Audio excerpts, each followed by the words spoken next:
Hey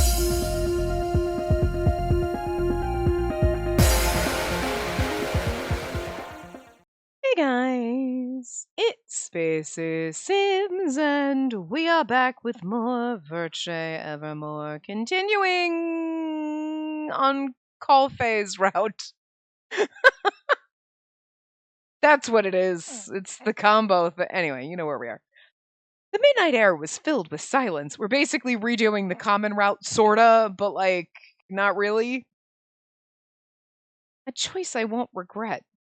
I sat on my bed as I pondered over the words Lucas told me before he left. He said it directly to me. It must be his way of showing concern since I'd be turning 20 soon, which was when most began to show symptoms. He was telling me to think long and hard about whether I really wanted to become a reliver. I heard coughing from behind the wall. I recognized it as from Milo, the second oldest living here. Unable to hold back, I quietly exited my room and went to the shared room where Milo slept. Noticing the door slightly ajar, I slowly took a peek inside. Mother, it hurts. I can't breathe. Milo was feverish as he panted heavily between pain coughs. Mother was doing her best to care for him as the other children looked on with anxiety. Damn it, I knew he shouldn't have come here. I bet Death is the one who cursed me because I treated her bad. I know that, just like me, people at the places she went got sick, had accidents. Both kids and grown-ups died really fast, before their time was even up. That fire, she must have started it with magic or something. Kinda, sorta magic or something. Yeah, I mean, he ain't wrong. That's not true, Milo. She would never do such a thing. It just so happened she was around those who weren't physically strong. That fire was just a coincidence, too. Then why have I been like this ever since she got here? 'Cause you're a jackass, Milo. Listen, I know there were moments where we were like, listen, Milo's a jackass. And then he got better and we were like, okay, we're okay with you, kid. And then, like, didn't... Who was it that slaughtered all the kids that time? We were like, what? I mean, Milo was a jackass, but Jesus, rude. And Girl B? How dare you hurt Girl B? Or was she Girl A? I don't remember. They didn't even give that poor thing a name. Okay? And I know we felt bad for Milo then, but we're back on the Milo is an asshole train, okay? Because he's being an asshole. I get it. I understand his fear. He's a child, but that doesn't make him less of an asshole, right? So, shut your trap, Milo. I'll give you something to bitch about. I mean, technically this is my fault, so he's not really wrong, I guess. This never happened to me before my mom and dad died. Before I came here, you're also like 13. Didn't you say the second oldest before was like 13? So like, you're also 13. So like, TikTok, motherfucker. Less of your life is before you than is behind you. So, like, seriously? You got like 7 years before you're like, your expiration date basically hits. And then you start getting a little skanky. You know what I mean? Like milk. You're like, questionable, you know? Just saying. 20 is when everybody starts like swiftly flying downhill. You ain't got that much time left. That's seeing Milo suffer like this, Mother was unable to say much more. I wasn't sure what to do myself either. I mean, to be fair, he probably shouldn't be this sick right now, and it is our fault. The best I could do was move as far away as possible since I had caused his suffering. It is kind of funny that they make her like a little sad. It's like, I'm causing all... You're like, oh God, get over yourself. And then it's like, actually, she is causing all the problems. So, oh, kind of had a legit reason to be a little sad sack. Still, Milo could suck it up and be a little bit less of a douche about it.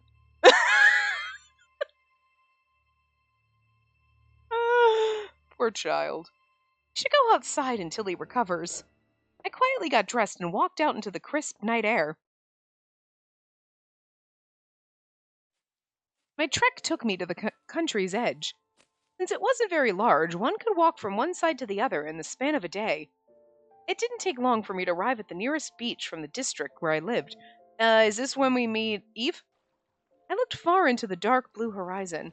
The sound of waves from the unknown lands beyond echoed in my ears.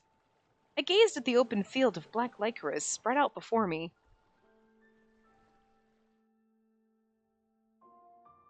As I reached out slowly and gently, my fingers softly brushed against a flower with black petals and a dash of red. A sign stood nearby. Those who wish to avoid death, keep away from the flowers of misfortune. Do not touch the licorice nuage. The warning was stated boldly along with the king's faded signature. What a shame. They may be a little dark in color, but up close, they're so pretty.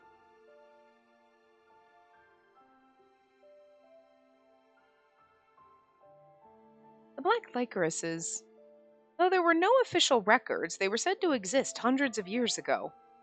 They grew like a wall around the island, with their flowers in bloom throughout the year. The black licorice was essentially the symbol of this country, and yet hardly anyone went near them to appreciate their beauty. That was because they were the flowers of misfortune and death. That was what these beautiful licorices were known as by the masses. As the name implied, whenever someone tried to pick these flowers or remove them from the great expanse of the licorice field, for some unexplainable reason, we know there's an explainable reason, you just don't know what it is, we do, it hastened the curse of death that we all harbored within our bodies. There were cases where some even perished the moment they picked the first flower. The flowers were as abhorred as I was for their connection to death, and we know why. It all makes sense. I mean, sort of, I'm in the scheme of the game, not like logical sense, but like, sure. Well, I mean, okay. I guess there is a sci-fi logic to it. Like, we process the poison like the flowers and we get too much in our body and then it explodes out and kills people. Basically, like, if you pluck a flower, poison explodes out and kills people. Sure. The we're a flower lady is the weird part, but like sci-fi logic. While it was a strange thought to have, that was the very reason why the field of licorice flowers felt very close to me. We were too similar for me to feel any fear toward them. Most of all, there was never anyone around. It was the perfect place to sit in silence, except I hope Milo is okay. I wanted to go inside the room and take care of him. I wanted to tell him I was sorry, but I knew that going near him would only worsen his condition.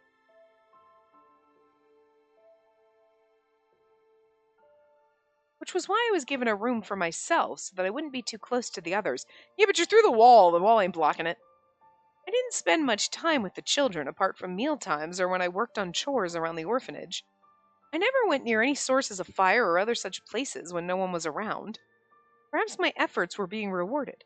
So far, there had been no deaths. I would even say the effects of the curse were eased. While some still showed symptoms, they were of a mild nature. Mother cared for them to avoid things taking a turn for the worse. I must have let my guard down this time. And I don't think they really ever explain, like, now she's here. Because, like, okay, like, we know that, like, Anko is kind of, like, putting a whatever, like, on her to stop her powers of death. But, like, was he already doing that, though? Like, I know when she meets him, they have that conversation, and he's like, okay, I'm gonna, like, put my voodoo magic on, whatever. Like, to, like, restrain your powers so that you don't hurt people. But I don't know if they ever explained if he was at this point already doing it. You know what I mean? Because she's like, so far it's been a while since I've hurt anybody, and, like, Milo's sick or whatever, but, like, is it because she's just been kind of avoiding people and, like, but you would still think the toxins are building up in her body and they still have to, but even if she's in her room, if they, like, woo, go out, they're airborne, so they're still gonna get to the other people. You know what I mean? But, like, so is his powers supposedly already in effect when you start the game? Or is it, like, not until you meet him and then he does it? Like, I can't quite remember. Maybe they'll explain that again, because that I don't remember, like, And I don't remember if that ever was like obvious or if I'm just like, huh. Or are we supposed to imply that it was already in effect from the start of the game? Hmm. Anyway, now that I think about it, I'm so reliant on others. Without Mother, who knew how many casualties could have occurred because of my presence? The misfortune I brought upon others was no different from the curse of death, in that none of us fully understood it. But unlike the curse of death, my presence brought with it disasters that occurred randomly and without warning. If someone were to die because of me and they weren't contracted with the Institute, they'd be able to revive as a reliever. Oh, they wouldn't be able to revive as a reliever. Okay, I can read. Because of that, I understood why Milo and the others were afraid of me to the point of hatred. Relivers. It was only after this afternoon that Lucas spoke about the idea with me, but it was only this afternoon. It was only after this afternoon. Why did I read it like that? Okay. I can't right now. Jesus. It was only this afternoon that Lucas spoke about the idea with me, but I had no intention of becoming a reliver. Without a doubt, I'd be the rebirth of the same soul of death that had cursed this place. Probably. I mean, I don't know if they ever really explained that. Like, if she got a new body, would she still. I mean, I guess, because you'd still have the same genes. So, like, you'd still filter out the toxins like the flower. So, yeah. Well, yeah, because they were going to create clones of her and then use those clones to filter out toxins. So, yeah, okay. Yeah, your clone body would absolutely still have this because that was the whole point of cloning you and turning your clones into, like, we're going to bury your clones alive. And then she buries herself alive instead. Oh, God, Jesus. I was death itself. I doubted that my powers of misfortune would disappear just because I changed my physical body. Yeah. But for now, for a little longer, until I die from death's curse, I pray I can stay under Mother's protection in the place Adolphe calls home.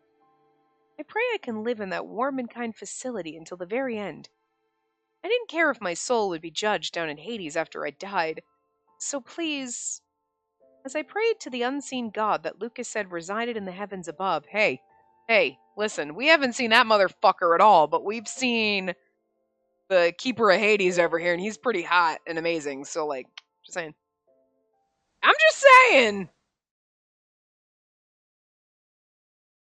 A strong gale blew from the ocean. The wind whipped up countless black and red petals around me.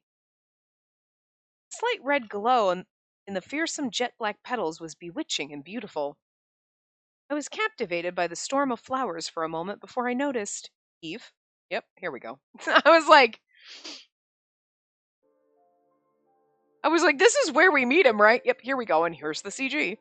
In the middle of the licorice field stood a young man wearing half a mask. He lovingly caressed the licorice flowers that everyone so feared. I could see tears flowing silently from his uncovered eye. The moonlight faintly illuminated his hair and the licorices around him. As the petals danced upon the wind, the young man turned to the rest of the flowers of death that stood silently. I love you. He spoke in a compassionate voice. And now we know why he's a weirdo standing in the field of death flowers telling them he loves them. Also, Grandpa's buried here, so. Well, maybe not in this exact spot, but still. It was a hauntingly beautiful sight. The idea that someone other than myself could love these licorice flowers transfixed me. Perhaps noticing my presence, the young man turned around and looked straight at me. You! What are you? My body froze. I immediately realized how rude it was of me to stare at someone crying. I'm sorry! Wait! I quickly apologized and fled the scene as fast as I could. Hi, Eve! Are we Eve now? Because we're still in the field. There she goes. Of all times to be seen like this. What beautiful golden hair.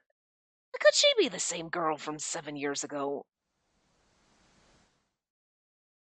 He's like, are you that girl from 7 years ago? And you're like, what girl? What's that? What? Who? Maybe. Like, that doesn't help anybody. You know that's exactly what he was going to ask. Are you that girl from 7 years ago? Can you be more specific? Because maybe I was that girl 7 years ago somewhere. I don't know which girl you're talking about. Like, I ran from the masked man, making my way back to the commoner's district. Out of context, it sounds like someone's chasing you and like, I ran from the masked man. Like, as luck would have it, no one was around. My sudden appearance didn't seem to cause a commotion. I must have taken the road that led back to the orphanage without realizing it. Oh, is this where we first run into Boro, too? Where the... I had to get away from there, but was it just me, or was that masked person just as startled as I was? We don't know each other, so he must have been surprised to see me watching him cry. I mean, depending on where you are when you're crying, if someone's watching you, it would be slightly startling. If you're in the middle of a bus or a train or on the subway or something, sure, not startling, because someone's going to see you. You're in the middle of your living room, kind of fucking weird if nobody lives with you, you know? Middle of the night, field of flowers in the dark, probably a little startling. Or perhaps he knew through rumors that I was the Reaper that everyone despised. Still, I hadn't seen any fear in his eyes, only astonishment. What a strange person. The thing that left a strong impression was the delicate mask that covered half of his face. Huh. The part of his face he was covering...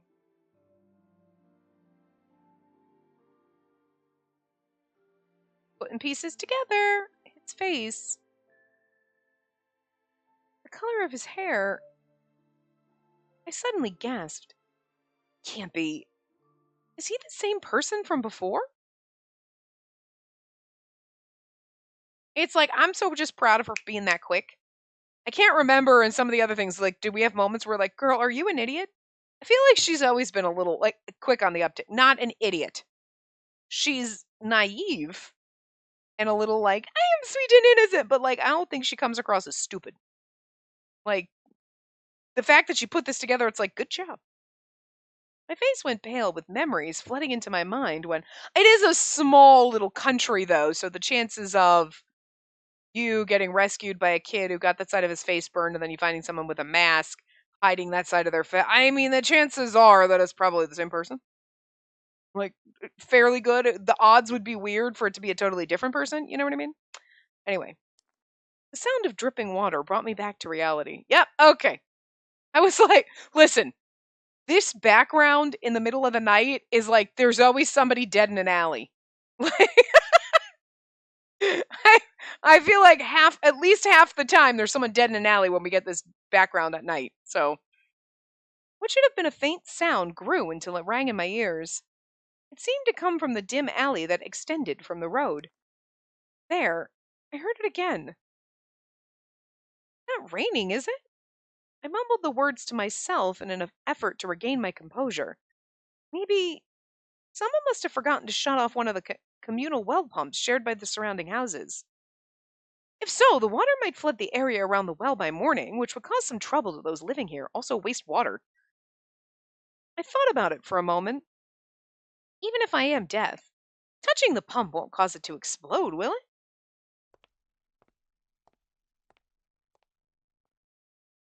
I decided to head into the alley to at least confirm where the dripping was coming from. I walked through the darkness.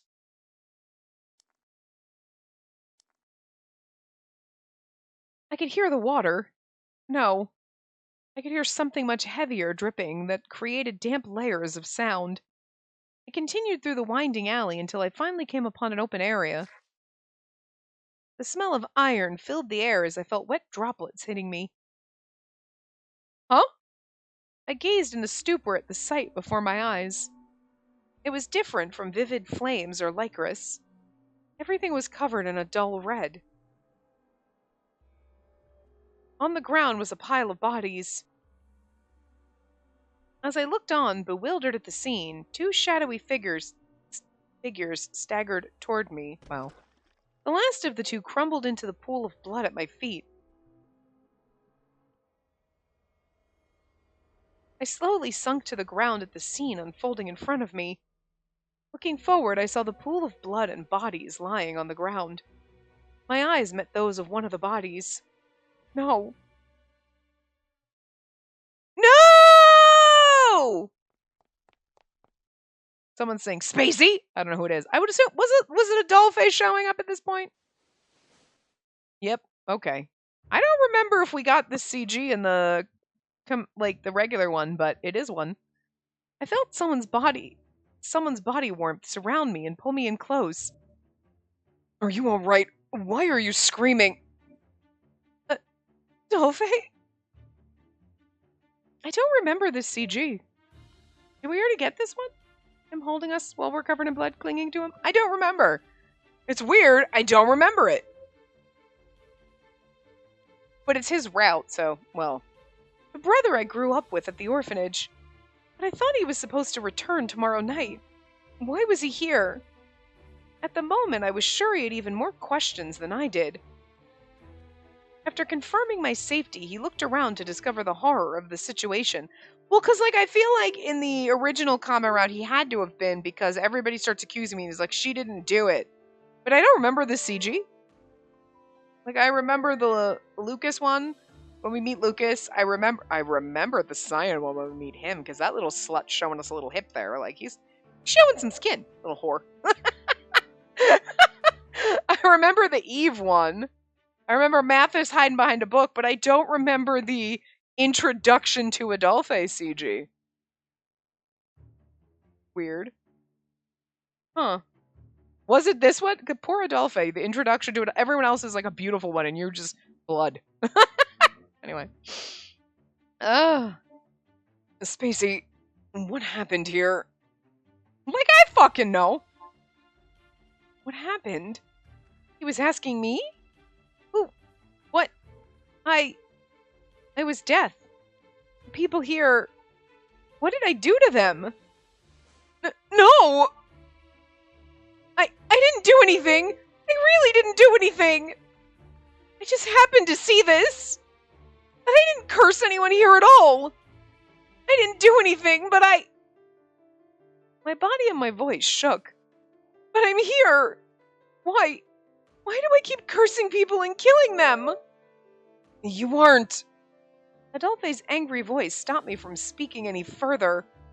Seeing me shrink back and lower my head, Adolphe stopped too. I'm sorry. It was my fault for asking. Adolphe let out a heavy sigh, giving my back a reassuring rub. You know what I mean, though. You really didn't do anything. You don't have any special powers to curse people. You're just an ordinary girl. Ow! Ow! My little sister, who's got the worst timing and the worst luck. And that's fair. In this case, I do have the worst timing and the worst luck, and it is absolutely not my fault, because this is Lucas's doing. So, Adolphe isn't necessarily wrong in this particular situation, but in general, kinda wrong. In fact, I'm starting to think we should visit a church and pick up a crucifix for you to ward off all this bad luck. Time and time again, every time anyone said I was deaf, I heard the same familiar voice. A voice that was sometimes brisk, but one that always tried to calm me down. The kind and caring voice of Adolphe. It was because of him I could regain my sense of calm and breathing. But in contrast... What the hell? Look at all this blood! Damn it, it's like there's been a mass murder! Hearing my screams, a large crowd of people began to gather. Hey, look! It's the girl that everyone says is death! She really killed all these people by herself? Yeah, bitch! Wanna mess with me? No, we're too traumatized at this to Hey, you! You're the leader of the Corps, right? Hurry up and arrest the Reaper! No matter how you look at it, it's her fault! Hurry up and throw her in jail! Actually, no matter how you look at it, it's not always gonna be my... Jesus Christ, it's not just black and white like that. Shut up! Ooh, look at he's so pissed. Look at his pissed face. Adolphe's glare of contempt stopped the crowd's accusations in an instant. None of you even bother to lay a hand on the dead here, nor grieve for them. And yet the first thing you're so eager to do is blame a young woman? It's disappointing to see that the nature of humans hasn't changed. Adolphe slowly took my arm and brought me to my feet. He wiped the blood off my cheek with his sleeve. Don't mind them. Oh, let's head back to the orphanage. Our mother is probably worried sick. Adolphe acted as my support as we walked out of the alley, but... damn it! That's my son and his girlfriend! Just when they finally got together, too! The sorrow and anger I could hear behind me pierced my heart.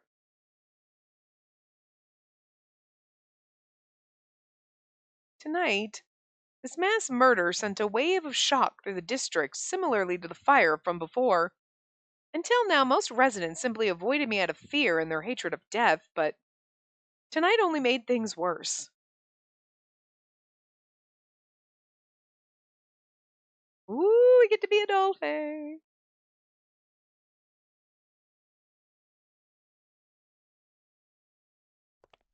While supporting Spacey, I found another alley we could walk through so as not to draw more attention. It was silent the entire way. Since I normally didn't talk much, I was having a hard time figuring out what to say that would make her feel better. Especially now that Spacey was feeling exhausted after what happened. The one thing I knew I could do for her was... I stopped for a moment and moved myself away from Spacey. With my back toward her, I knelt down enough that she could reach me. I turned around to Spacey and said, "Are we getting a piggyback ride? Are you gonna fucking give me a piggyback ride?" And get on. You want to go home as soon as possible, right? But I've already been enough of a bother to you tonight. How are you a bother? And besides, I've carried you on my back 1,000,000 times since we were little. I like how annoyed he looks at the fact that would you just fucking let me give you a piggyback ride, bitch? Jesus. Like, he's more annoyed that we won't just like hop on. He's so weird. I gave her a look to tell her to hurry up. My foster sister understood my meaning and shyly leaned her weight against me. Hey, come on. Wait, you seriously? We're getting a piggyback ride from fucking Adolphe and you're not gonna fucking give us a CG of that? Because that's amazing. I wrapped my arms under her legs and stood up carefully to not lose my balance. She's gotten a lot taller than before. I haven't carried her on my back like this since we were kids. I began walking home as I thought about the past, despite the situation we were in now. Sorry, Adolphe. She whispered an apology in my ear. You don't need to apologize to me for anything. And don't worry, if someone accuses you again, I'll make sure to protect you. I bet you will. I won't let them punish you for a crime you didn't commit. And yes, even if it ended up hurting someone else, it was because I'm your brother, you know? Thank you. That's right, keep talking about our mother and calling me your sister and saying you're my brother. Keep doing it. Keep doing it, because you know that it just makes it better for me. I have problems! And Spacey rested her face against my shoulder and responded in a soft voice.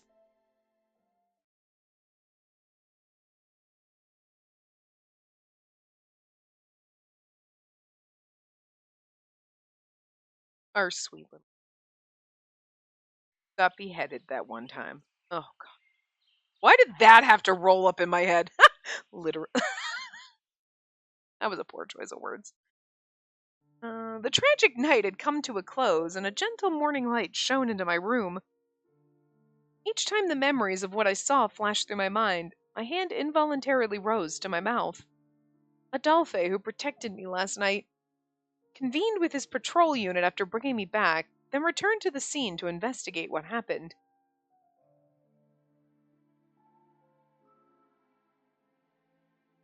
Oh, sorry. I took a deep breath and it turned into a yawn. Mother greeted us with a pale face when we arrived. Just as Milo finally started to settle down, I had come home covered in blood. I can only imagine what went on in her mind. On top of that,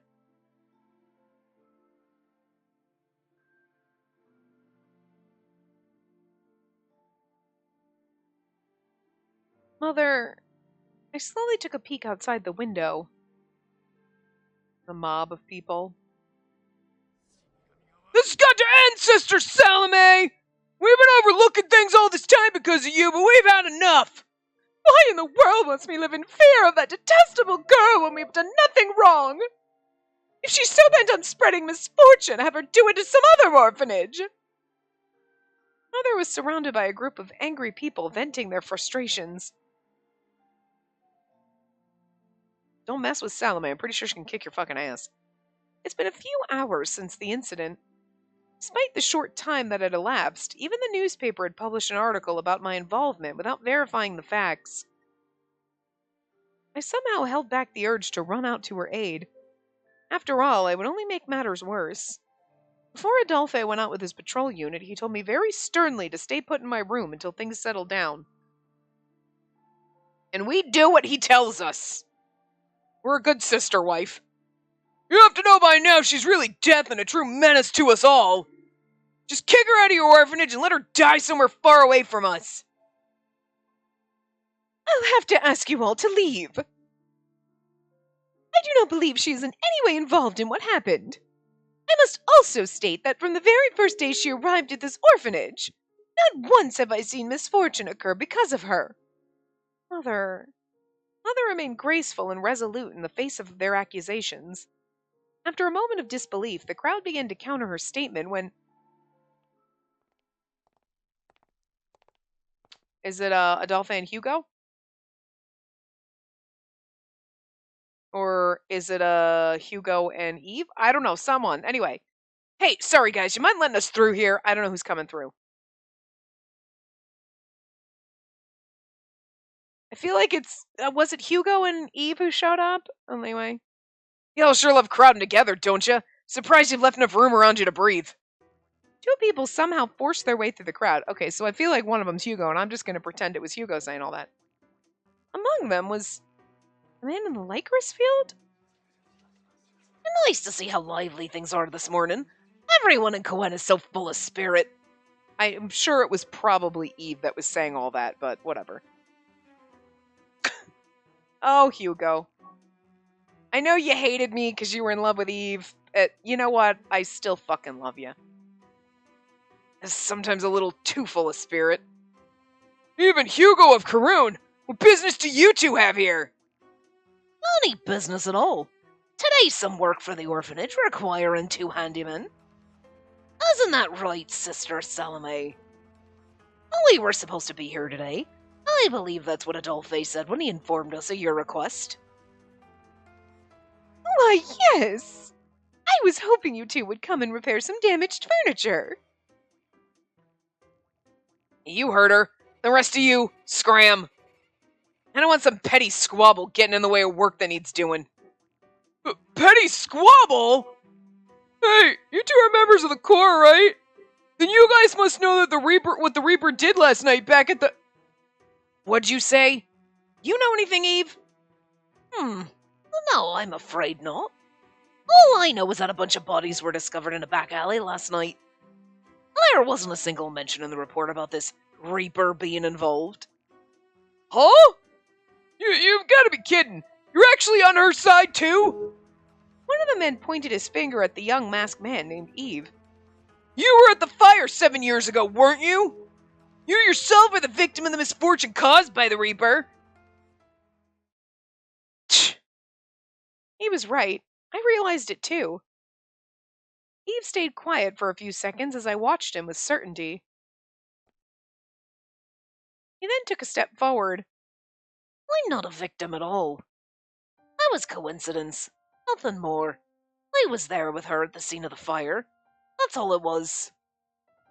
I've been saying the same thing for years now.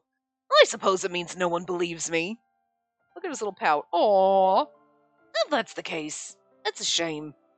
Huh? No, that's not what I meant. Seeing his sad expression, the people who were seething moments ago took a step back.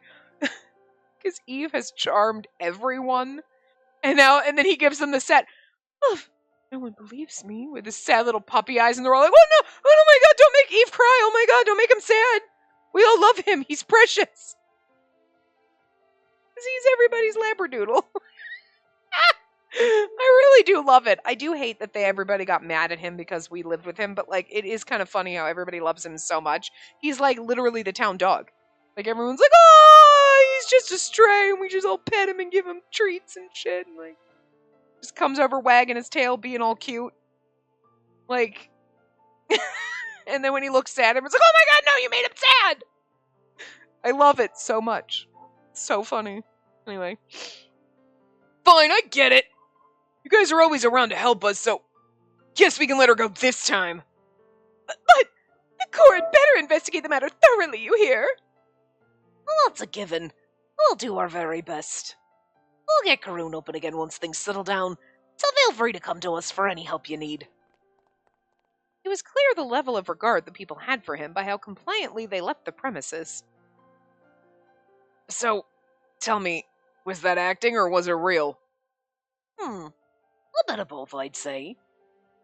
That's a real shame not to be believed after all this time, but I knew that saying so would get him to leave more quickly. Boy, you're no different from a con artist.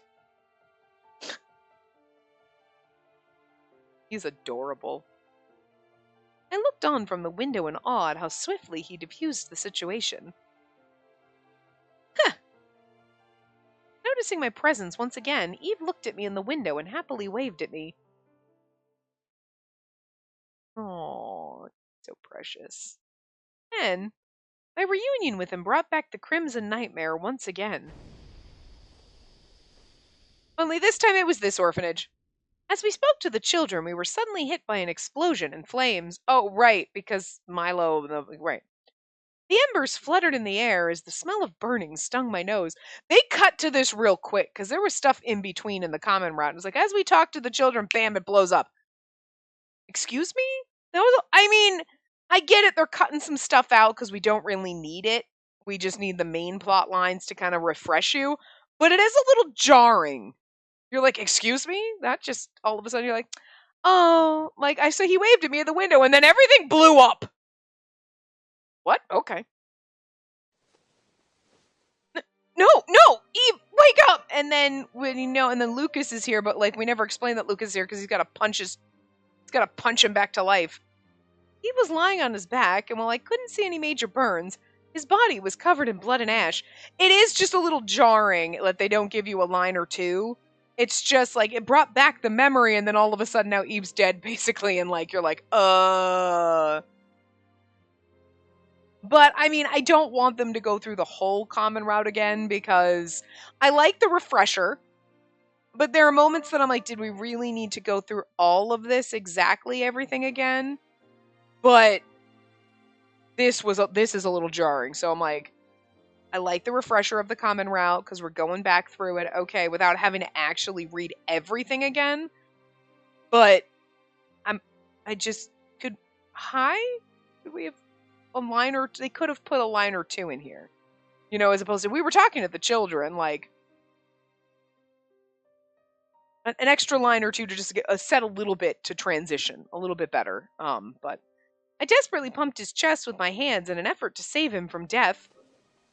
But no matter how many times I repeated the process, neither his pulse nor his breathing returned. Spacey, let him go. We've all been trying for half an hour now. Eve is already... Okay, is Eve actually dead in this? Because, wait. And I'm pretty sure, I don't think he was dead for a half an hour before Lucas punched him in the chest. No, I won't give up. Eve protected me again from the explosion, and now this isn't fair. I was reliving what happened 7 years ago. No, right, because isn't this what set it up? We think we killed Eve, so we go run to stab ourselves in the neck, and then Anko shows up and then stops us, and then Eve is actually not dead because Lucas punches him in the chest. But we've been trying to revive him for half an hour. I'm pretty fucking sure even Jesus punching him in the chest over here, isn't gonna bring him back. This is not, he's been dead for a minute or two. It's been a half an hour. I'm pretty sure there's some brain damage. I was reliving what happened 7 years ago. Is that part of the science that we're supposed to just ignore? He's been dead for 4 days, but Lucas just slaps him and then he's magically alive and there's no brain damage, no alter. There's no effects from that. You're like, yeah, it's cool, he's perfect. He's got a broken rib now, but whatevs. And you're like, that doesn't seem right. You know what I mean? There's no adverse effects from being dead for half an hour. That's why this time I need to save him. I'm telling you to stop. And don't hurt Eve's body needlessly. He grabbed my arm and pried me away from Eve's cold body. I slumped down to the floor, unless they're going to let him die. Lucas took my place next to Eve and began checking his pulse. Liver. He can't become a reliver. He doesn't have a backup. Lucas closed his eyes silently. He seemed to be feeling regret for not arriving sooner to extinguish the fire. I've already contacted the hospital. Their staff should be here any moment. Do you mind if I expose his chest area so they can confirm his death? Well, then I'll do it. Please move aside. Adolphe took out his trusted dagger and began to cut through Eve's shirt. His unmoving chest was fully exposed now. Adolphe bit his lip with frustration. He then angrily threw the dagger behind himself. Right, and then we pick it up. Okay. Sister Salome and the children have been evacuated. Will you be informing Hugo? Yeah. I'm not sure how I should break it to him. He was his best friend. The one who took precedence over everything else in the world. Yeah, he ain't gonna be too thrilled about this because I killed him. Yeah, he's not too thrilled when I take his love away from him either. I could hear their conversation, but most of it was cloudy in my mind. The only thing I was certain of was my fault. He met me, and I cursed him. He died because I killed him. I don't think in this instance this was me. Well, maybe partially, because like I release the toxins and they are explosive type of a thing, but the toxins already exist anyway. But it was whatever Milo had that he dropped it or whatever, and then that exploded and whatever. So it was kind of like Milo's fault, really. But it could have been half my fault, but it wasn't entirely my fault, is all I'm getting at. So, you know. Anyway, Eve died because I killed him. I looked down at the floor as I mumbled. The dagger that Adolphe threw behind him was right next to me. I grasped its handle and stood up quietly. As Adolphe and Lucas grieved. So this is basically like the loop, because in the very beginning we saw like, you know, her gonna stab herself in the throat. We meet Anko and it's like, you're probably wondering how I got here. And then it rewinds back to how you got here. But in this one, it started Adolphe being like, ah! Because that was the original turn of events, right? So what we saw in the original common route was that wasn't the first time it happened. This would have been, when Adolphe finds us, it would have been like the first time it happens, we stab ourselves in the throat, Adolphe finds us, is like, fuck this, and then, I don't know, splits time and space or some magic shit, and then somehow now we're going through a loop where now we're gonna go to stab ourselves in the throat, and Anko shows up, because before that, Anko didn't exist the first time through. The first time we killed ourselves, Anko didn't exist. Because he wasn't born from Adolphe's rage hatred or something. Listen, I don't know. I'm just saying that would make sense into why, you know. So, I walked outside through the crumbled wall. Without a single soul noticing my departure, I slowly made my way to the field of Lycoris. I wonder if they're going to leave Eve dead in this. Because in the original one, well, okay, not the very first version of this timeline. This could be the first version. The original version of this timeline, right? Where I'm about to stab myself and then theoretically Adolphe should find us already dead. But Anko stops us. And then that changes everything. Like, the original version could have been, we end up dead, but Eve really stays dead. You know what I mean? But we're both dead. But like now, if we've already gone through that and we've rewound and leapt through time, how drastically different is it? Because what we've seen of the common route is Lucas punches Eve and brings him back from the dead. And there's no adverse effects for him being dead for like a half an hour. Okay. You know, your brain starts to die after a few minutes. It isn't like that lack of oxygen after a few minutes is like after 30 fucking minutes. I'm pretty sure like it doesn't matter what you do. There should be some adverse effects. I'm not supposed to. That's part of the science. I don't think we're supposed to get mad about. We're supposed to be like, yeah, sure, whatever. We're a plant hybrid person, so like I don't know why I'm like hung up on the fact that like half an hour really. Did they say that in the first loop through in the original comic? I don't know. Anyway. So I'm curious though, because this is obviously slightly different, but not really.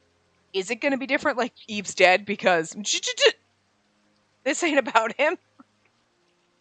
They all technically died tragically in the ends of their thing. Well, not really died, all of them, but still. Anyway, I found myself in a familiar place, awaiting my punishment. Under the leaden sky, I sat alone in a field of black licorice, surrounded by the symbol of death. The black licorices swayed as if welcoming my decision as one of their own. In my weakened hand was a single dagger that I could barely grasp. That dagger I took from that place. I guess this is it. So this is where the game originally started. The words sparked my memory. That dagger I took from that place. And you're like, what dagger? What place? I mean, obviously this dagger, but you know what I mean? You're like, huh? And then we were wound. So we know now, but it's like they're looping back and they just used the same scene. I slowly began to recall the faces of all the people I had killed thus far. Okay, now we get to go through this. Okay. First, of the many souls that were lost, was a young man of 18 years old who had been in the care of the orphanage. I liked him. I thought of him as my own brother, one who would play with me whenever I wanted. But this gentle soul didn't receive death's blessing, and in the 6th month after our first meeting, first blood spewed from his dying lips. I feel like, okay, I get it. When you start the game and this happens, this makes sense. But, okay, like we just saw, oh, hey, Eve shows up, and then magically all of a sudden the explosion happens, and they cut out a lot, because we don't need to rehash everything. That was a little jarring. But now they're going to, I don't think we needed this recount. Because we get why she's here. We know exactly she's killed a bunch of people. I don't think we needed all of this recounting. You know what I mean? Like, so they're doing it a little weird is my complaint. Like, all of a sudden, bam, Eve's dead. Wait, what? That was so jarring, and there should have been a couple of lines. Not like a whole bunch of scenes, but like a couple of lines kind of set it up. This, I don't think we need to go through the 6th, the 20th, the 80th. We don't need to go through this. We've done it before. We know why she's here. This is not like the very beginning of the game where they're trying to set it up for you, where it makes sense. It doesn't need to be here now. Like, this now, I'm like, yeah, we already know. Yada, yada. Let's go. Let's get to the not stabbing ourselves type of a thing, you know? So, like, anyway. The second was a frail young girl at the orphanage with whom I shared a room and befriended. She was far too young to be loved by death. One morning I awoke in the bed that we slept in together, only to discover her cold, breathless body lying next to me, with eyes rolled back and mouth agape.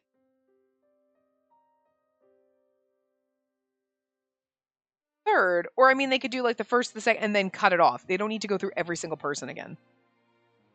A sisterly young woman who stayed with me out of concern for the grieving girl who had lost 2 companions in such a short time. The fourth, the friendly twins. That's actually the 4th and the 5th. They don't count as one person. See, now you're gonna make me mad. Fawned over me as though I was their own sister.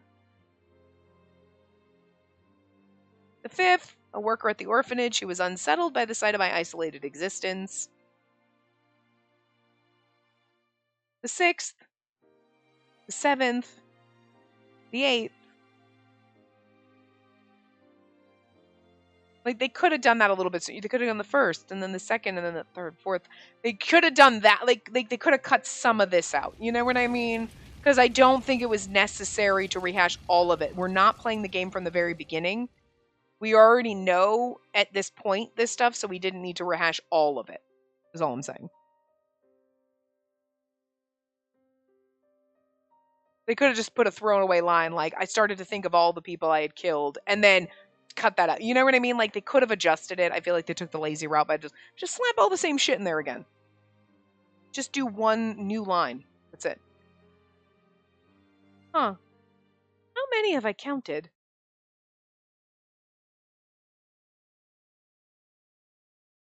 It's death! The girl is death! Everyone around her's killed before the curse of the land consumes them. That fire, all those dead bodies. I'm sure she killed them with her cursed powers.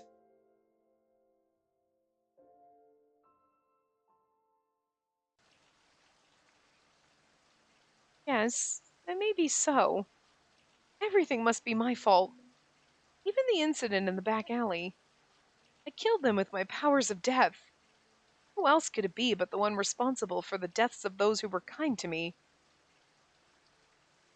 I positioned the dagger in my hand, a dagger that was his treasure, not mine.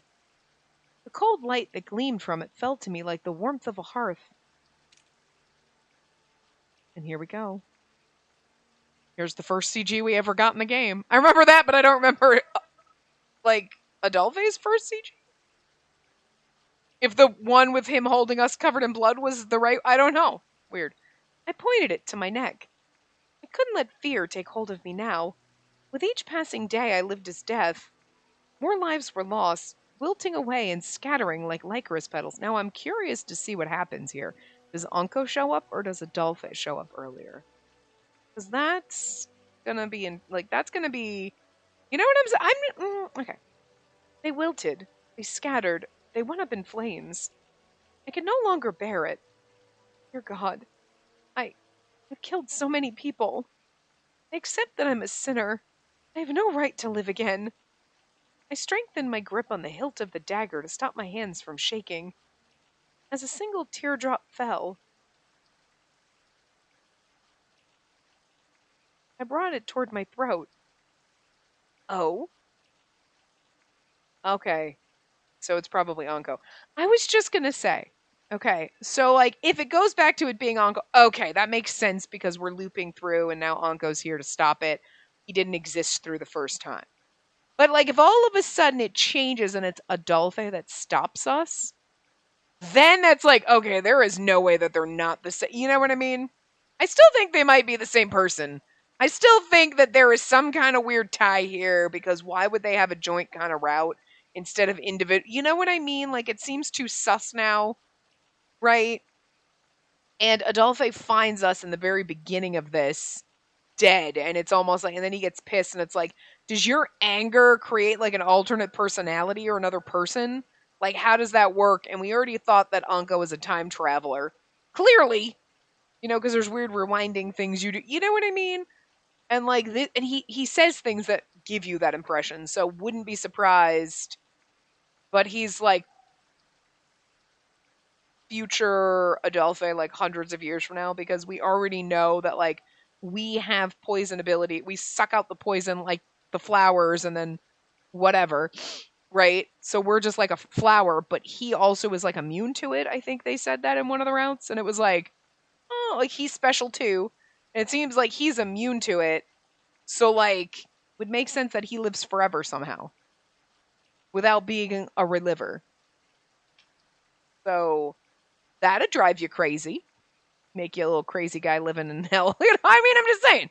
I'm just saying there's something, I mean, there could be other things going on because weird science happens here, but so anyway, I was just curious to see if they'd changed this or if it would still be Anko showing up, but sounds like it's still Anko showing up. Anyway, the Maiden of Death seeks to end her life in the Garden of Death. A fascinating decision, but one made in haste. He appeared before me suddenly. Yep. I remember the Anko CG we got the first time around.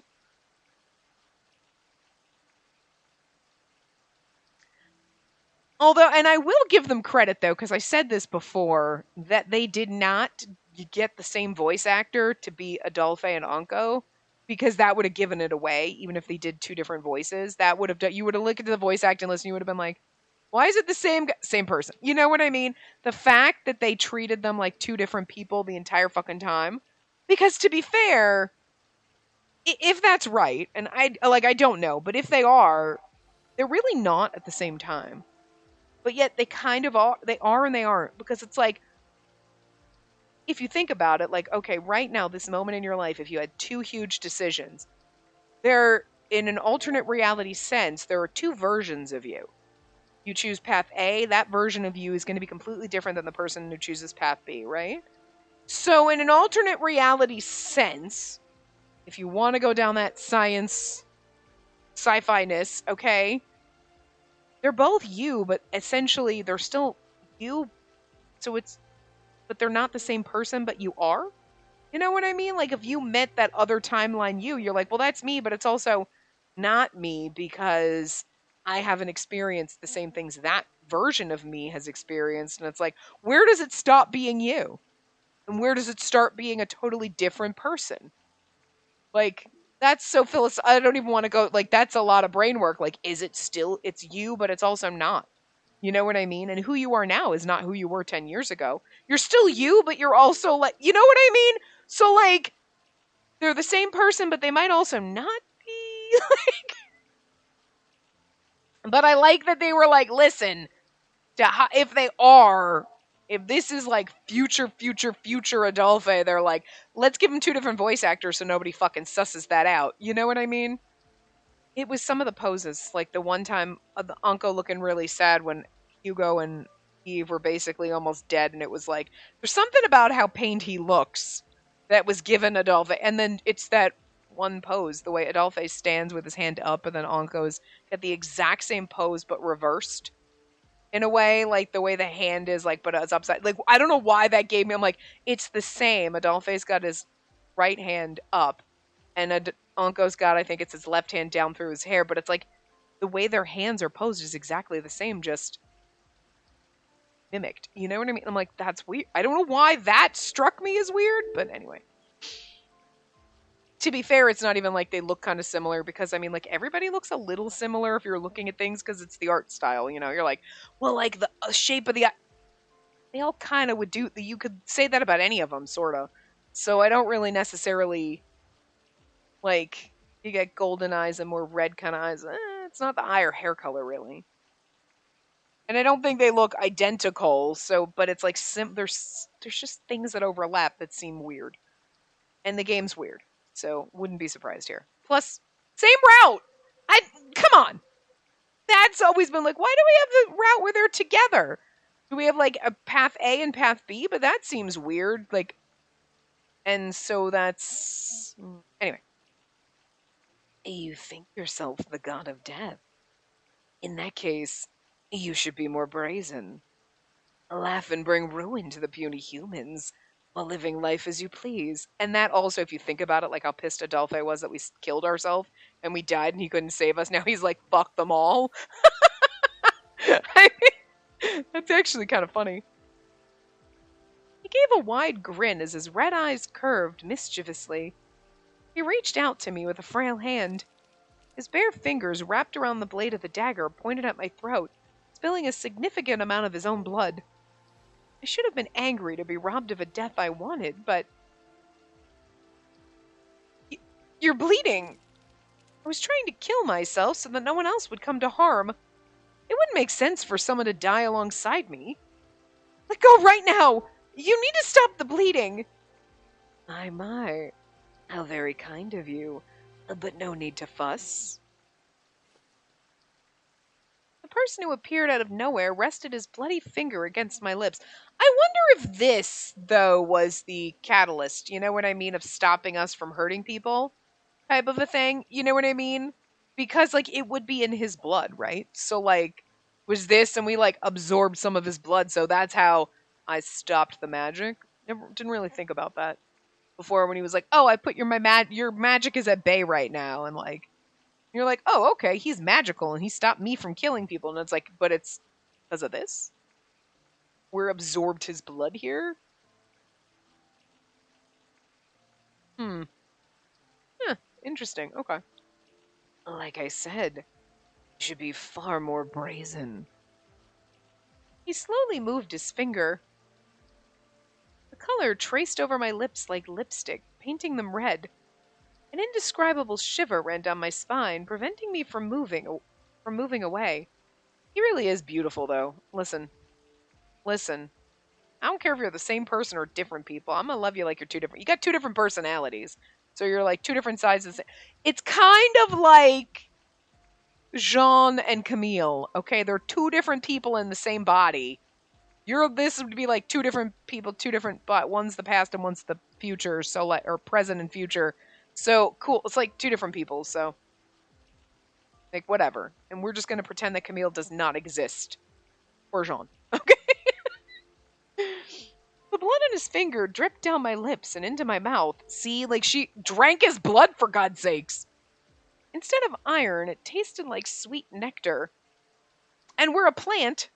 Well, the plants don't drink the nectar. It's the whatever. Let me just say that I am not human, which is why wounds inflicted upon me in this world will heal immediately. And I'm also curious as to how this split happened, how you're not human, what the fuck is going on. So, or do we say that because he's never been human, because Adolphe's always had the ability to like withstand the curse, and that makes him freakish in a way, just like us. Well, different, but sort of same, you know. Just as I was about to ask him more, wait, your wound's already healed? Who are you? The mysterious man had a bewitching presence that didn't seem to be of this world. He smiled eerily and spoke. Nice to meet you, fair lady of death. I am the watchman of death, Anko. And why did he change his name? Like, there's so many questions. If my guess is right, if it's totally wrong, then I still have just as many questions. I've come from Hades to propose a contract with a beautiful princess, grieving over a recent tragedy. If you satisfy my terms, I will make sure that you're reborn as a normal girl.